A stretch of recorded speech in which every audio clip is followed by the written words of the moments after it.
My wife announced at dinner, "I'm reconnecting with my college boyfriend. Platonically. You're being controlling if you object." I replied, "You're right, I trust you." Then I reconnected with her best friend. Platonically. Her reaction when she found out taught her a new definition of controlling. I, 38 male, have been married to my wife for 11 years. 2 kids, ages 8 and 6. Decent house with a mortgage we can actually afford. I work as a logistics manager for a distribution company. She's in pharmaceutical sales. Combined income around $185,000. We were, by most metrics, doing fine. Not perfect, but fine. We argued about the usual stuff. Who forgot to switch the laundry? Whose turn it was to pick up the kids? Whether we could afford the vacation she wanted. Normal marriage stuff. Keyword, were. 3 weeks ago, we're having dinner. Kids are at the table, eating their chicken nuggets, completely oblivious. My wife puts down her fork and says, with zero build-up, "I've been thinking. I want to reconnect with my college boyfriend. We've been messaging on LinkedIn, and I think it would be healthy to have coffee with him." I stopped chewing, literally mid-bite. Your college boyfriend, the one you dated for 2 years. The one you told me was the one that got away at our engagement party after 3 glasses of wine. She rolled her eyes. That eye roll, I've been seeing it more and more over the past year. That was years ago. We're adults now. It's purely platonic. He's married too, and his wife knows about this coffee date. It's not a date. Why do you have to make everything sound sinister? It's 2 old friends catching up, and I don't know his wife's opinion because, frankly, it's none of her business. Just like it's none of yours. I set my fork down slowly. So you're telling me, not asking me. I'm telling you because I respect you enough to be transparent. But yes, this isn't a negotiation. I'm allowed to have friends. I'm allowed to have a social life outside of you and the kids. If you object to that, it's controlling behavior, and frankly, I expected better from you. The kids were staring now. My 8-year-old asked if we were fighting. My wife smiled sweetly and said, "No, honey, Daddy just needs to process his emotions. He sometimes has trouble with change." Something cold settled in my chest. Not anger exactly, more like recognition. I'd seen this pattern before.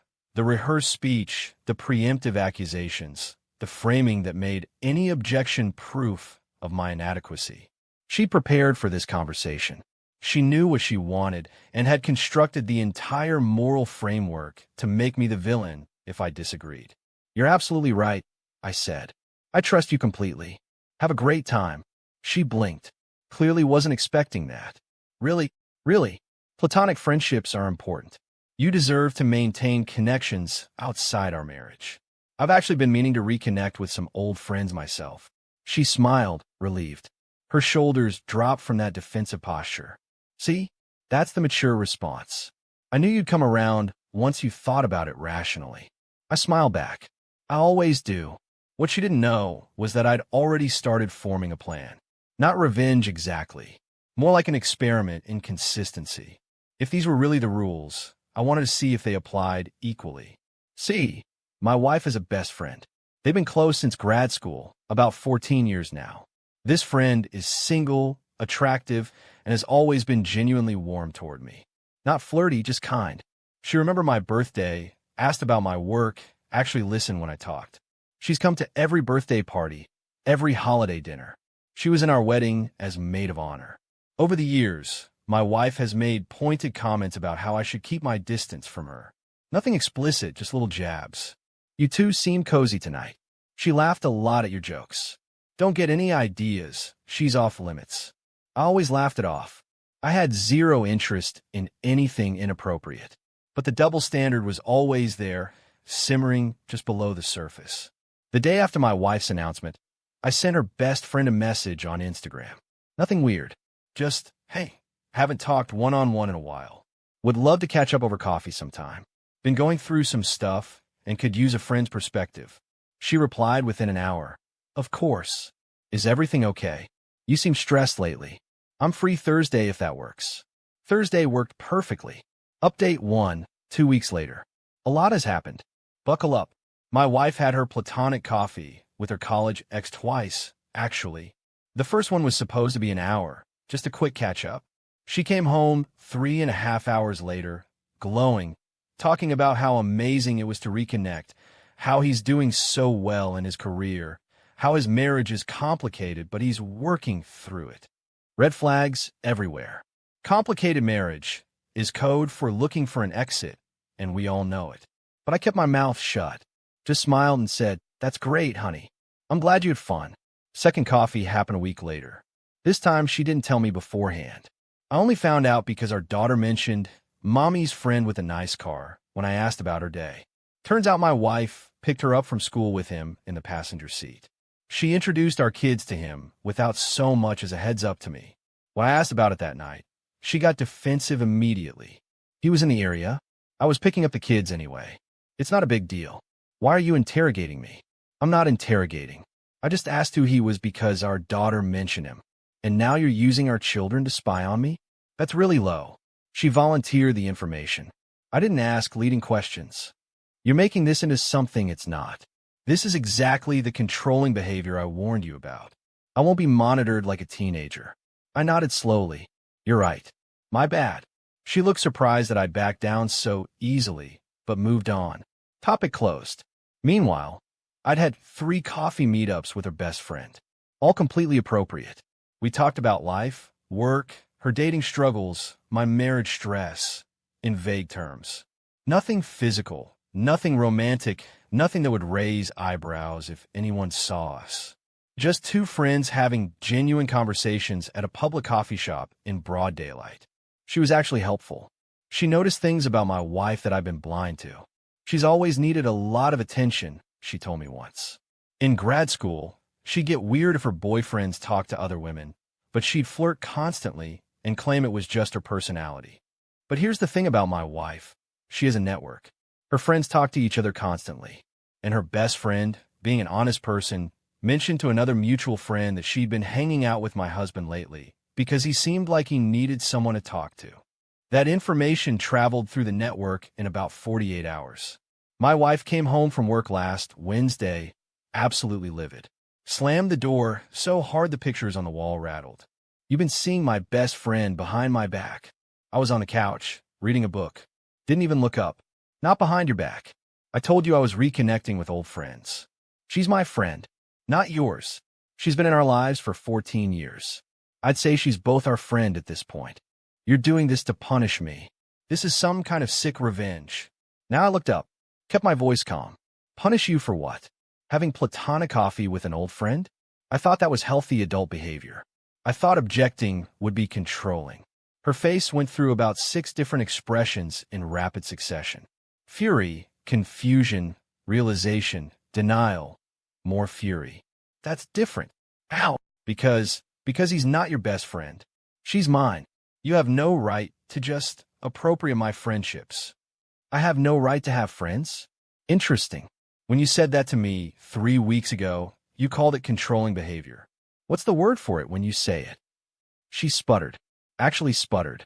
I'd never seen her at a complete loss for words before. It was almost fascinating. This is manipulation, she finally said. You're trying to manipulate me. I'm trying to understand the rules. You can have coffee with your ex-boyfriend who you once called the one that got away. I can't have coffee with a mutual friend of 14 years. Help me understand the logic. The logic is that I trust myself and I don't trust you. And there it was. The truth, finally out in the open. So it was never about controlling behavior, I said quietly. It was about you doing whatever you want while I followed different rules. She didn't answer, just stormed into the bedroom and slammed the door. That night, I slept on the couch. Not because she kicked me out, because I needed space to think about what came next. The next morning, she tried a different approach. Tears this time. She came out red-eyed, voice shaky. I'm sorry, I yelled. I was just surprised. I didn't expect you to. I just felt betrayed. Betrayed by what specifically? By you going behind my back with my friend. I didn't go behind your back. I told you I was reconnecting with friends. You didn't ask who. You assumed. Because I assumed you meant your friends. Not mine. She's not your property. She's a person who can choose to spend time with whoever she wants. That's what you told me about your ex, remember? More tears. Why are you being so cruel? I'm not being cruel. I'm being consistent. I applied the exact same logic you gave me. If that feels cruel, maybe examine the logic. She went to work without another word. That afternoon, I got a text from her mother. "Here we go. I heard you've been upsetting my daughter. A good husband supports his wife, not tears her down. She's been crying all morning. This isn't the man I thought you were." I replied, "With respect, this is between my wife and me. I'd appreciate you not getting involved. She's my daughter. I have every right to protect her from someone who's supposed to love her." Protect her from what? Me having coffee with a friend? No response after that. But I knew this was just the beginning of the family involvement. Update 2, 1 week later. Things escalated faster than I expected. My wife took our kids to her mother's house for the weekend without telling me. Just packed them up and left. I came home Friday to an empty house and a text. "Kids and I are at mom's. I need space to think. Don't contact us." I called immediately. Went to voicemail. Tried again. Same thing. Texted, "You can't just take the kids without discussion. That's not okay." Her response, "I can do whatever I want with my children. You're being controlling again. You need help." That word again. Controlling. She'd completely weaponized it.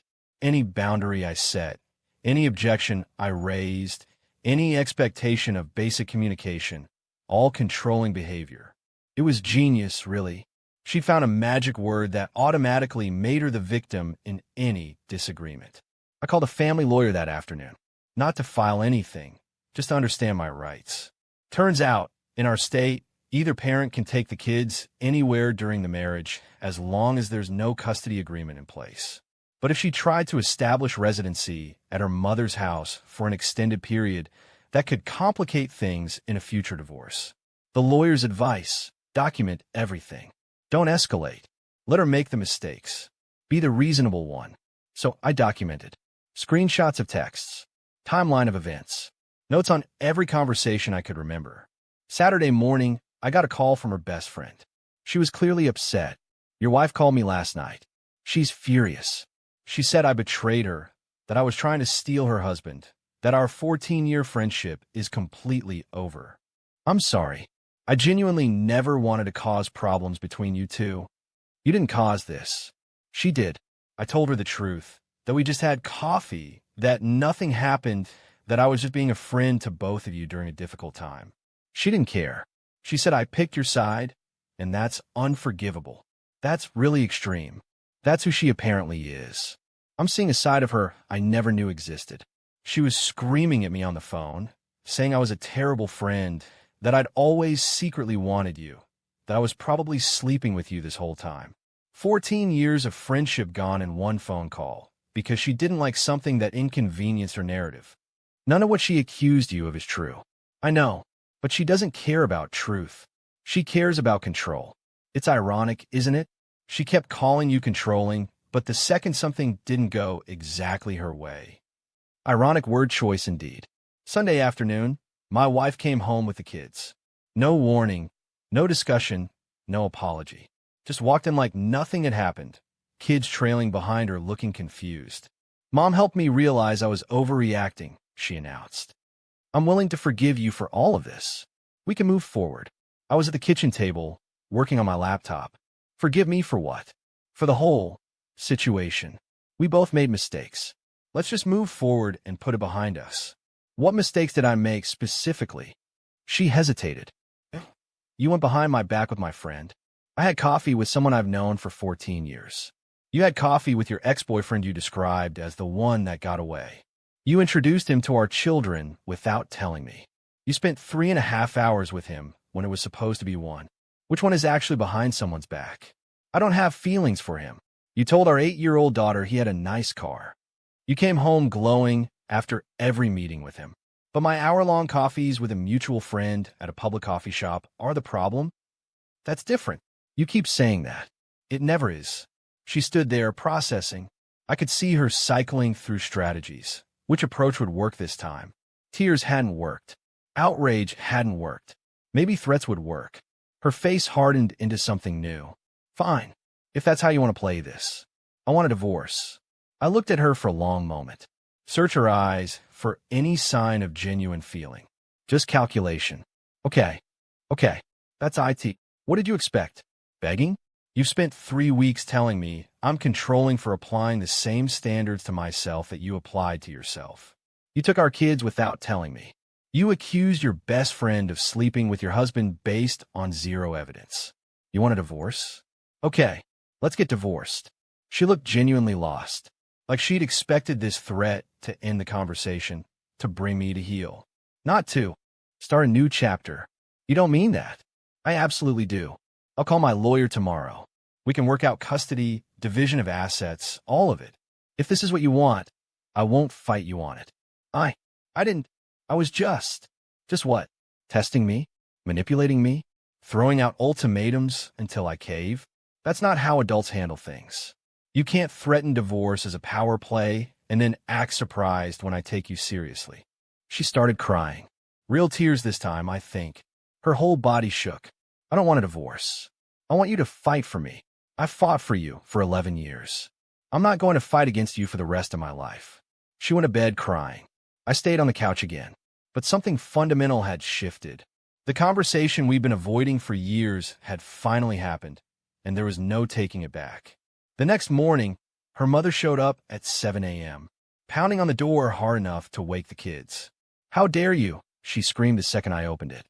"My daughter is inside crying because you're abandoning her and those babies."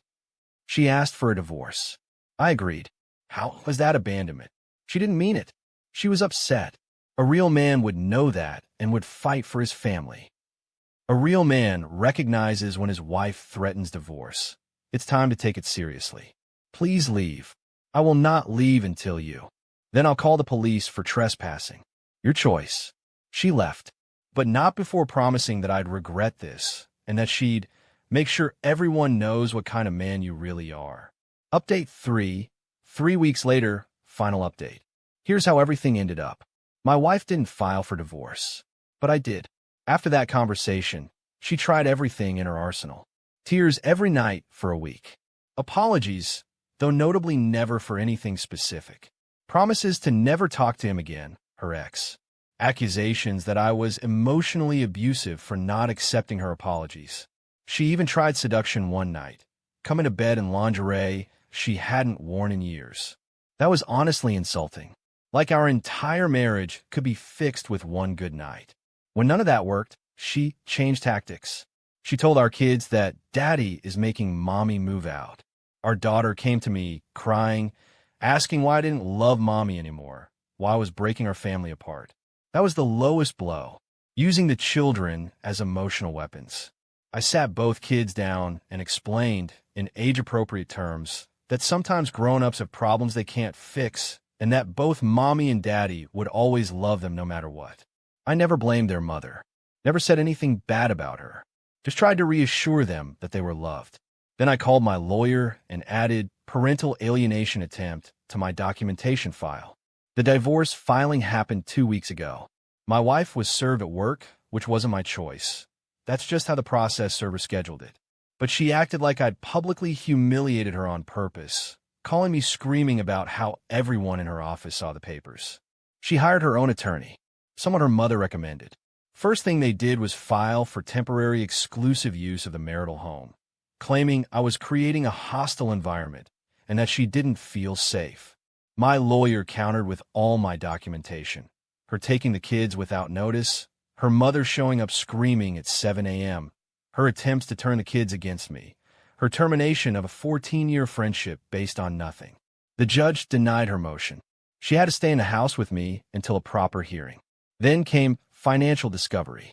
This is where things got really interesting. Remember those platonic coffee dates with her ex? Turns out they weren't all coffee.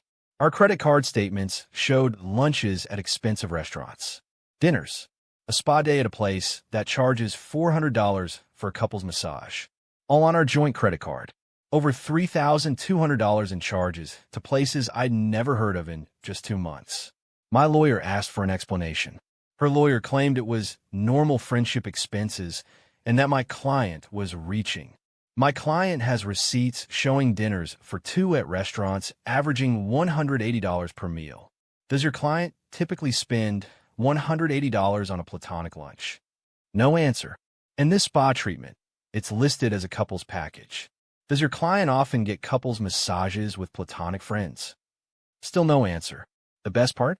Her ex-boyfriend's wife found out about everything too. Not from me, from their own credit card statements, apparently. She called me directly one afternoon, asking if I knew what was going on. Your husband and my wife have been having platonic coffees for 2 months, I told her. That's all I know for certain. Platonic coffees don't include couples spa treatments, she said. And they definitely don't include whatever happened at the hotel 3 weeks ago. I found that receipt too. Hotel. 3 weeks ago. News to me.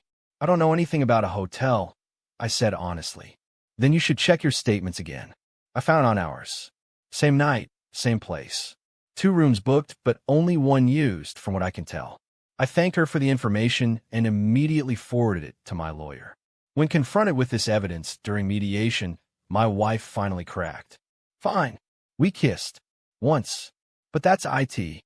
I stopped it before it went any further. Her own lawyer put her head in her hands. You could feel the frustration radiating off her. Just once? My lawyer asked calmly. Yes. It was a mistake. I ended it immediately. I've been faithful to my marriage. Then why did you continue having dinners with him for 6 more weeks after this one kiss? Silence. And why is there a hotel charge on the joint credit card from 3 weeks ago? A hotel 45 minutes from here, on a night you told your husband you were attending a work conference. Her face went white. I hadn't known about the hotel until that moment in mediation. My lawyer had found it during discovery and saved it for maximum impact. That's not. Your conference was actually in the opposite direction. I verified with your employer. You weren't attending any work event that night. So where were you? My wife looked at me, tears streaming down her face. I can explain. You don't have to, I said. We're done here. The mediation ended without agreement. We're now headed for a contested divorce. Here's the current situation. My wife moved out last week. She's at her mother's with the kids half the time, per our temporary custody agreement. 50-50 split, alternating weeks. It's not ideal, but it's fair. Her best friend and I still talk occasionally. Nothing romantic. We're both dealing with our own stuff. But she's been a good friend through all of this. She told me recently that my wife tried to reconnect with her, claiming I had manipulated her into destroying their friendship, and that she was the real victim here.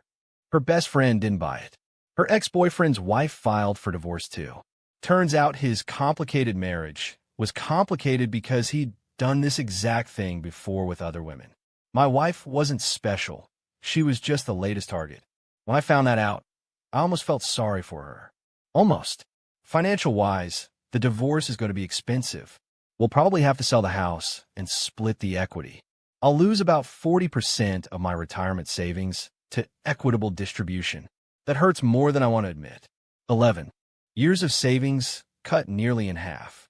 But the infidelity evidence helps with the asset split.